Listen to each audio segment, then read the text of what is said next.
지난해 금리 인상에 잇따르면서 서울과 경기, 인천 등 수도권에서도 월세 거래 비중이 전체 임차 계약 가운데 절반을 넘긴 거로 집계됐습니다. 고금리뿐 아니라 깡통 전세 우려 등이 복합적으로 영향을 끼쳤다는 분석이 나옵니다. 최기성 기자입니다. 서울 영등포구에 있는 한 아파트 단지입니다. 한국은행이 기준금리를 한 번에 0.5%포인트 올린 빅스텝을 두 번째 단행한 지난해 10월 이후 임차 거래 현황을 살펴봤습니다. 전체 계약 가운데 월세가 10건, 전세가 6건으로 월세 거래 비중이 62.5%입니다.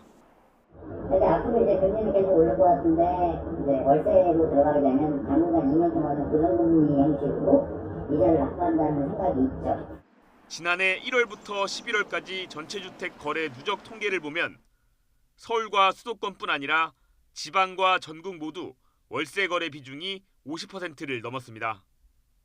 2020년과 2021년 같은 기간과 비교하면 크게 높아진 수치입니다. 금리가 오르면서 늘어난 전세대출 이자 부담이 버거워진 임차 수요가 전세에서 월세로 옮겨간 게 주요 원인으로 꼽힙니다. 급격한 금리 인상으로 전세 대출 이자 부담이 증가하고 있는 반면 부동산 매매 가격은 동시에 하락하고 있습니다. 이에 따라 전세 수요층이 반전세나 월세로 이동하고 있는 것으로 보입니다. 연립, 다세대 등 아파트를 제외한 주택에서 특히 월세 거래 비중이 높았습니다. 지방은 70%에 육박하고 전국은 59.5%, 서울과 수도권은 50% 중반을 넘었습니다.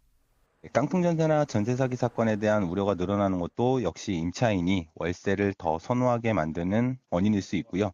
임차인 입장에서는 보증금이 작을수록 깡통 전세나 전세 사기의 위험이 줄어들게 되기 때문입니다. 전세의 월세화가 빠르게 진행하면서 세입자 주거 비용도 늘어나는 추세입니다. 수도권 평균 월세 거래액은 2021년 1분기 20만 1,500원에서 지난해 4분기 30만 1,000원으로 10만 원 가까이 증가했습니다.